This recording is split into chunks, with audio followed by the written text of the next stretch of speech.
Welcome to my YouTube channel Astha School Shivahar.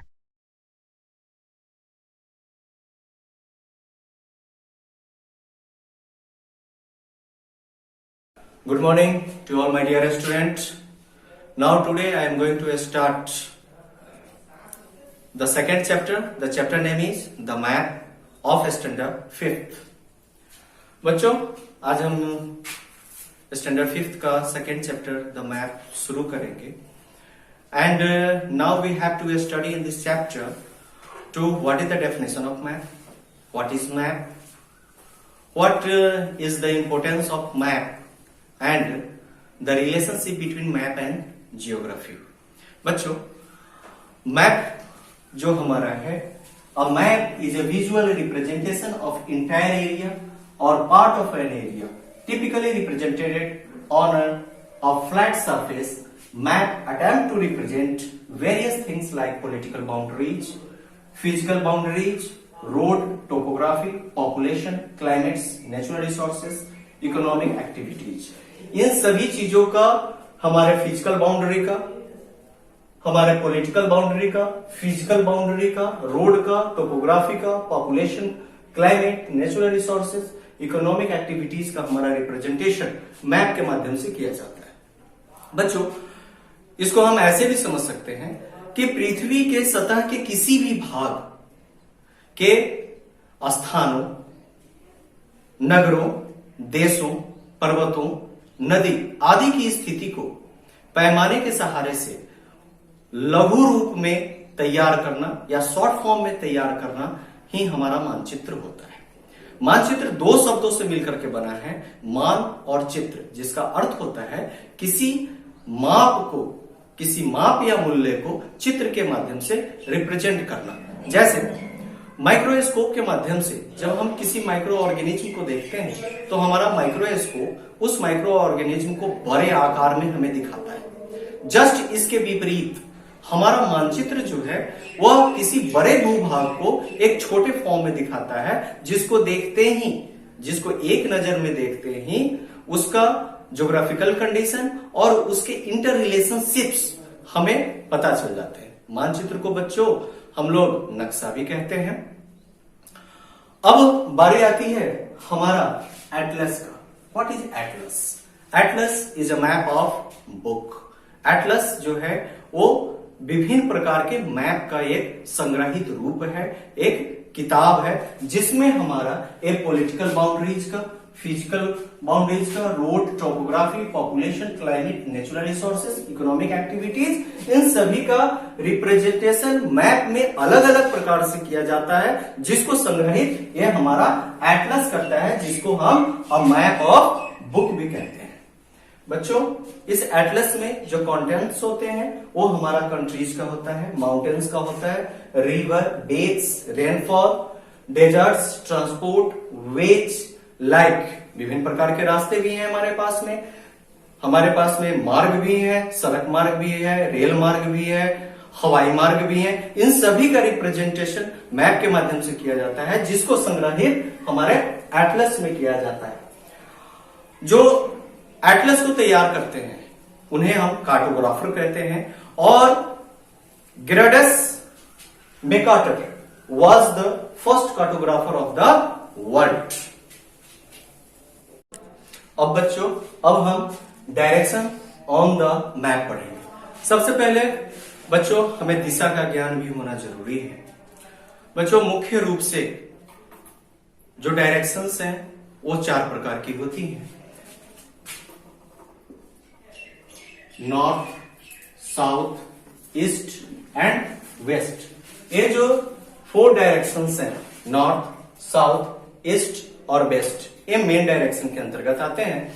और जो सब डायरेक्शंस होते हैं वो भी 4 होते हैं, जिसमें हमारा north east, south east, west south, west north, ये भी 4 मिला करके होते हैं.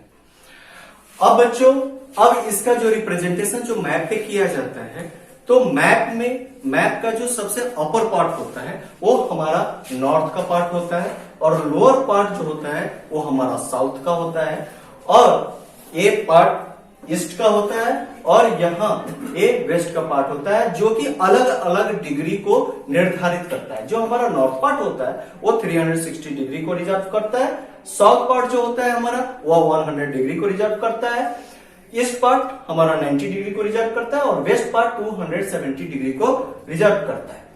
अब बच्चों बारी आती है colour scheme of the map. Map पे भी जब हम मैप को देखते हैं तो मैप पे अलग अलग कलर्स का इस्तेमाल किया गया रहता है। उन कलर्स का एक अपना मीनिंग होता है, उसका एक अपना डेफिनेशन होता है, जिसमें हमारा रेड कलर जो है वो मैप पे अगर रिप्रेजेंट किया गया है तो इस रेड कलर के रिप्रेजेंटेशन का जो मतलब है वो है सिटीज, टाउन्स एंड रोड से।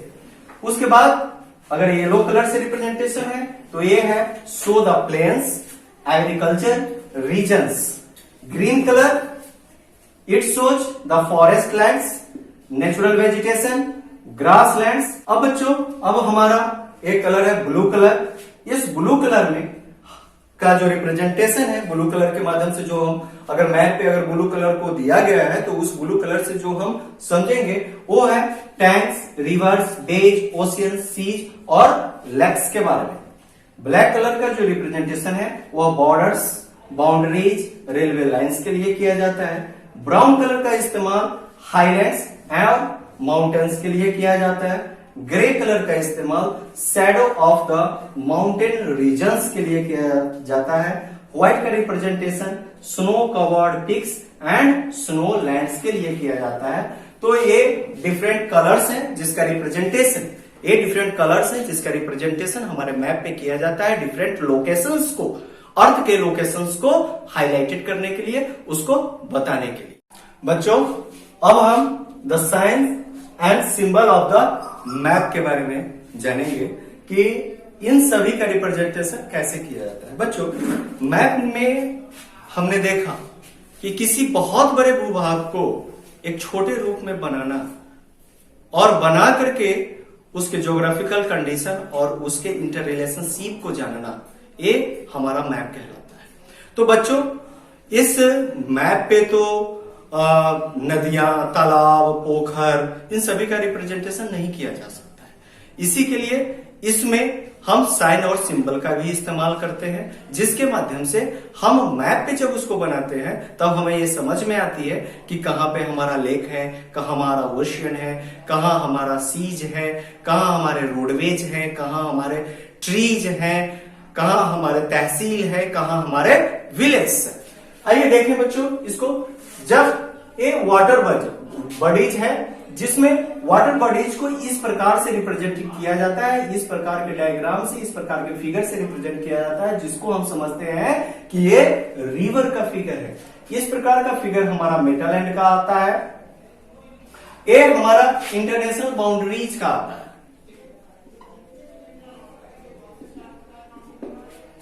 ये हमारा कच्चा वाल का आता है, इस टाइप का रिप्रेजेंटेशन हमारा फुटपाथ का आता है, इस टाइप का रिप्रेजेंटेशन हमारा तहसील या विलेज का होता है, इस प्रकार का रिप्रेजेंटेशन हमारा कैपिटल सिटी के लिए होता है, नेशन वाइज।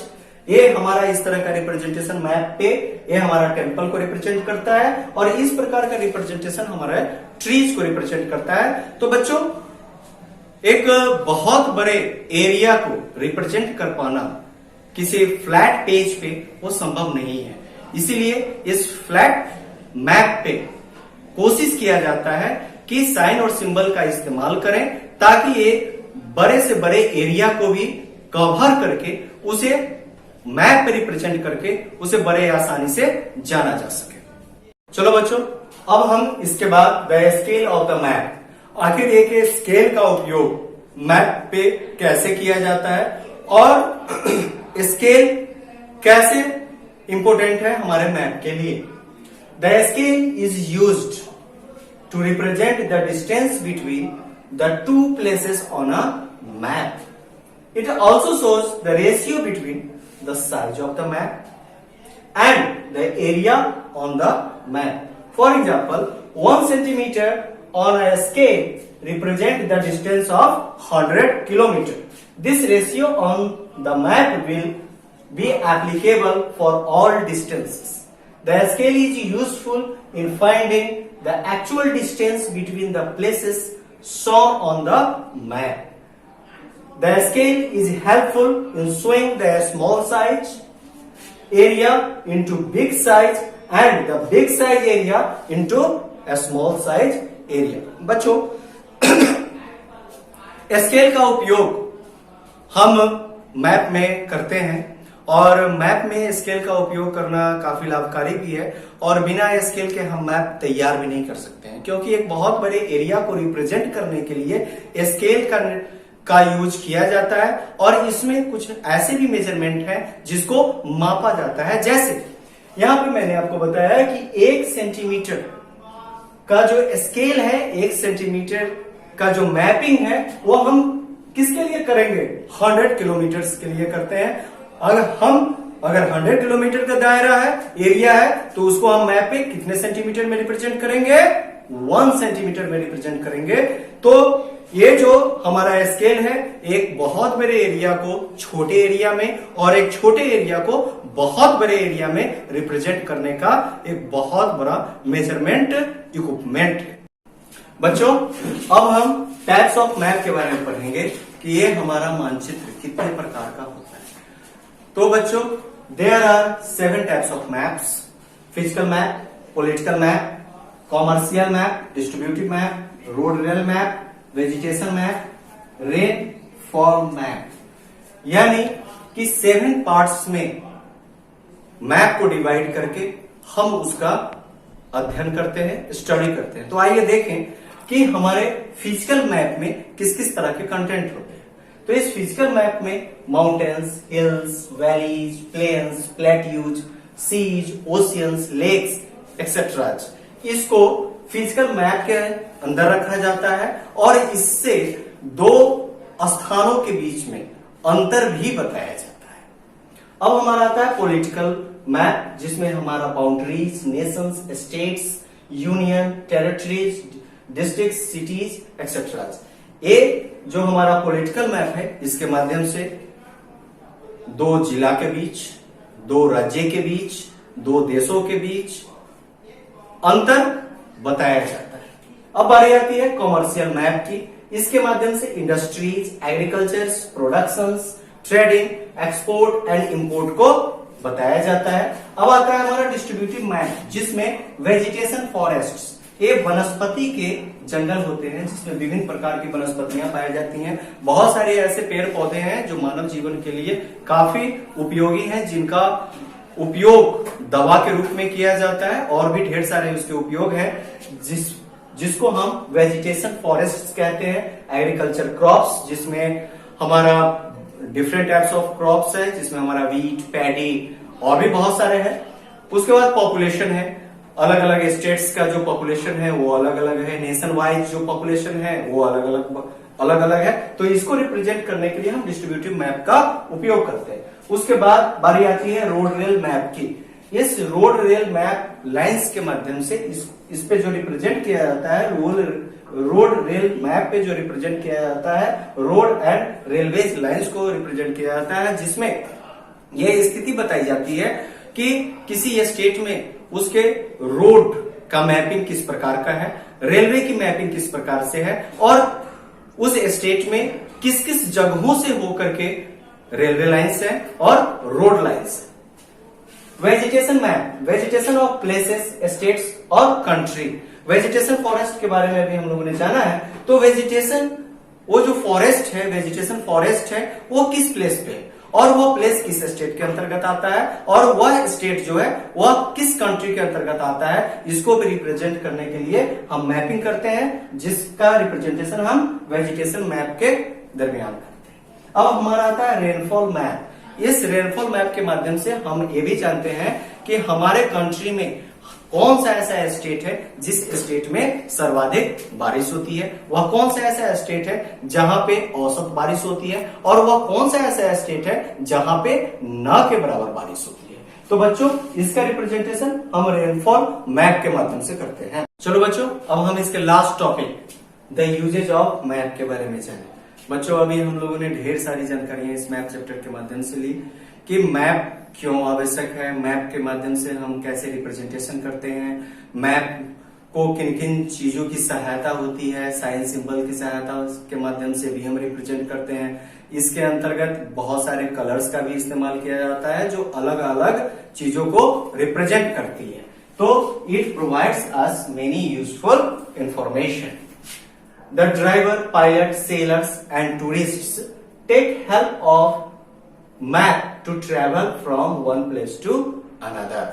बच्चों, हम सब भी एक जगह से दूसरी जगह जाते हैं कहीं घूमने के लिए, तो वहां पर भी हमें ये मैप जो है वो बहुत यूजफुल होते हैं कि हम लोकेशन को हम जान पाते हैं कि हम जहां हैं उस जगह से हमारा जो मेन लोकेशन है जहां हमें पहुंचना है वो लोकेशन किस दिशा में है और हमसे कितनी दूरी पे है। Map plays an important role in teaching geography and history. बच्चों, इस चैप्टर के शुरुआत में ही मैंने आपसे कहा था कि हम इस चैप्टर के दरमियान ये भी जानेंगे कि व्हाट इज द इंपॉर्टेंस और what is the relation between map and geography. तो बच्चों, इस चैप्टर से हमें ये पता चला कि ज्योग्राफी कैसे बहुत प्रभावित होती है मैप के माध्यम से। बच्चों, हम mountains, valleys, river, seas, oceans, lakes, इसकी वस्तु स्थिति क्या है, मीन्स कि यह हमारे अर्थ के किस actual position, without map geography का अध्ययन करना संभव ही नहीं है। और ज्योग्राफी जो है वो मैप और ज्योग्राफी एक तरह से मेड फॉर ईच अदर। हम जब तक मैप को नहीं जानेंगे ज्योग्राफी सब्जेक्ट को अच्छी तरह से नहीं जान सकते हैं। We can calculate the actual distance between the different location और डिफरेंट प्लेसेस। हम मैप को जब अच्छी तरह से सीख लेंगे तब हमें ये पता चलेगा कि दो लोकेशंस के बीच, दो डिफरेंट लैंड सरफेस एरिया के बीच कि उसकी दूरी कितनी है। Thanks for watching this video.